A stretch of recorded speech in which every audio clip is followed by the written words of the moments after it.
Maintenant, je donne la parole à l'autre co-rapporteur, M. Leonetti. Je serai d'autant plus bref que je partage bien sûr ce que vient de dire Alain Claes. Nous avons travaillé sur une lettre de cadrage du Premier ministre qui a été publiée, et donc sur les trois thématiques qui ont été évoquées. La sédation en phase terminale, l'opposabilité et le caractère contraignant des directives anticipées, et le développement des soins palliatifs. Je voudrais simplement reprendre un élément, c'est que la loi de 99 donne droit aux soins palliatifs, la loi de 2002 rend la parole du malade opposable sur l'arrêt des traitements, et la loi de 2005 condamne l'acharnement thérapeutique et impose la non-souffrance et le non-abandon. Ces trois lois ne sont pas appliquées. Et c'est le premier constat de Didier Sicard, ce qui signifie très clairement que si nous votons une nouvelle loi, et je le souhaite ardemment, il faut que les moyens se mettent en place en parallèle. Sinon, peut-être que dans 5 ans ou dans 10 ans, on dira la loi est toujours pas appliquée, c'est parce que c'est une mauvaise loi.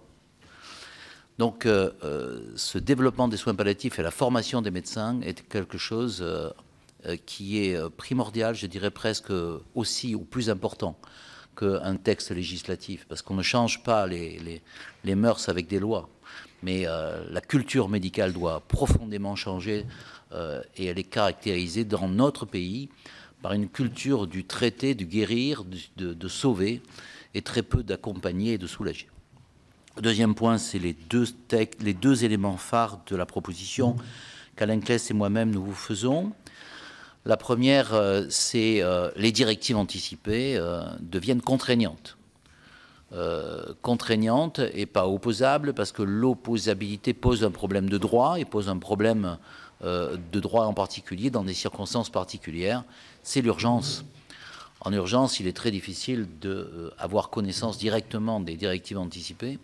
Et imaginons un accident de la voie publique, hein, imaginons un suicide, on est dans des situations dans lesquelles il faut d'abord réanimer avant de pouvoir avoir une action réflexive sur ce qu'aurait voulu le malade. La faiblesse de 2005, c'est qu'il n'y avait pas de texte de support aux directives anticipées. C'est une des faiblesses majeures, et chacun a pu constater la difficulté qu'il y avait à écrire ces directives anticipées, surtout quand on n'est pas porteur d'une maladie identifiée.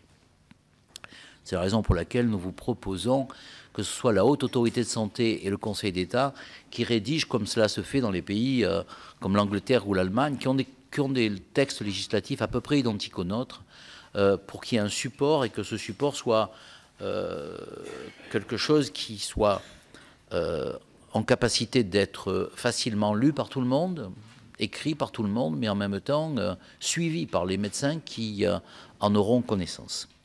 En ce qui concerne la sédation en phase terminale, je résumerai en disant que on me dit oui, mais la sédation est aussi possible aujourd'hui. Elle l'est possible. Mais aujourd'hui, le médecin peut et peut ne pas. Et on constate malheureusement que 12% des Français meurent avec des souffrances physiques insupportables, et que près de 80%, par exemple, des étouffements ne sont pas calmés dans les derniers jours et les dernières heures de la vie. Cela signifie que, comme l'a dit Alain Claes, nous devons passer d'un devoir des médecins à un droit des malades. Et à ce sujet, je dirais que c'est un miroir. Et donc, ce miroir du droit des malades ne doit pas choquer le corps médical, dans la mesure où quelqu'un qui, en fin de vie, et qui a plus que quelques heures ou quelques jours à vivre, et qui se trouve avec des douleurs, doit être soulagé. Et si on n'arrive pas à le soulager, et que le traitement, et qu'il est réfractaire au traitement, il doit être sédaté. Et que donc le fait de le réclamer est un droit nouveau, mais n'est pas une attitude qui choque le corps médical. Il devrait le faire. Et si cela ne se fait pas, il faut que la demande puisse être effectivement une demande de droit, et non pas une injonction au devoir. Donc, sur cette sédation, soyons clairs. clair d'emblée. Je veux dire que la sédation, c'est endormir profondément un malade. Nous ne sommes pas favorables avec M. Claes à ce que nous sommes en fin de vie, à ce qu'on réveille le malade périodiquement pour lui demander s'il continue à souffrir. Et nous souhaitons donc que cette sédation aille jusqu'au terme de la vie. Et nous souhaitons aussi que cette sédation soit profonde, c'est-à-dire qu'on ne fasse pas du juste assez jusqu'au bout, mais qu'on réponde véritablement à cette souffrance. Je vous le dis aussi parce que c'est ma conviction, le débat qui consiste à se poser la question de savoir si dans cette fin de vie, la sédation joue un rôle dans l'accélération de la mort, est un problème qui, à mes yeux, est un faux problème. Faux problème d'abord parce que nous savons que la sédation et que les sédatifs, dans ces circonstances, quelquefois allongent la vie, quelquefois la raccourcissent et quelquefois n'ont aucun effet. Et comme on prolonge la sédation jusqu'au décès, personne ne saura jamais si la sédation profonde jusqu'au décès a raccourci ou non la vie. Je dirais honnêtement, et avec la conviction que j'ai, qu'on n'est pas dans une procédure de mort donnée, nous sommes dans une situation dans laquelle la qualité de vie prime sur la durée de la vie en fin de vie. Et que ce devoir d'assistance, de non-souffrance et de non-abandon trouve là son aboutissement le plus logique.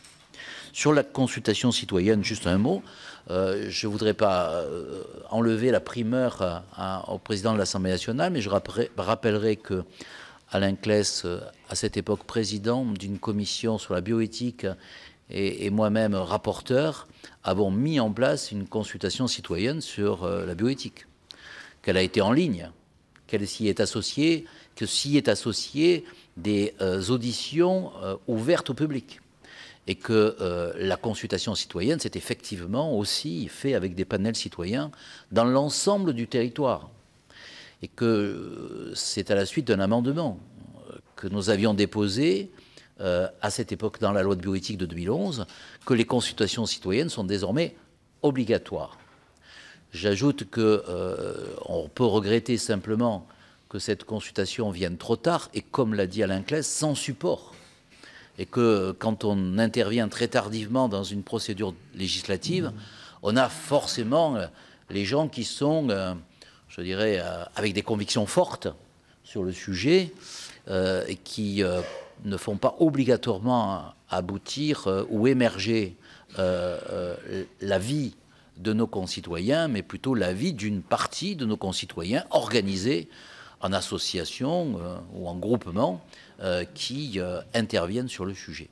Donc c'est une expérimentation qui est intéressante, mais qui a déjà eu lieu, et si je peux me permettre, dans des conditions qui étaient de meilleure qualité, parce qu'elles commençaient au début, et elles ont duré presque 6 mois, et en même temps, elles ont eu un support qui disait ce que pensaient des différents courants de pensée sur tel ou tel sujet, et en même temps, elles permettaient d'avoir un échange, une relation entre des informations et des contributions. Voilà ce que je voulais dire après ce que disait Alain Claes sur le sujet. Je suis de ceux qui pensent que sur le plan d'un certain nombre de sujets, le fait que l'opposition et la majorité portent ensemble un texte, ça n'est pas une trahison des uns ou des autres. C'est au contraire une convergence de vues après le doute utile et fertile que nous devons avoir sur des sujets aussi complexes. Nous n'avons pas, avec Alain Claes, fait un compromis, échanger l'article 3 contre l'article 1. Nous avons simplement essayé de dépasser des opinions qui n'étaient pas obligatoirement initialement les mêmes, mais avec la conviction que le texte qui est proposé aujourd'hui est un texte qui fait avancer la cause de l'accompagnement de la fin de vie et qui évitera à nos concitoyens, dans cette période extrêmement complexe, des souffrances inutiles. Merci, monsieur le rapporteur Jean Leonetti.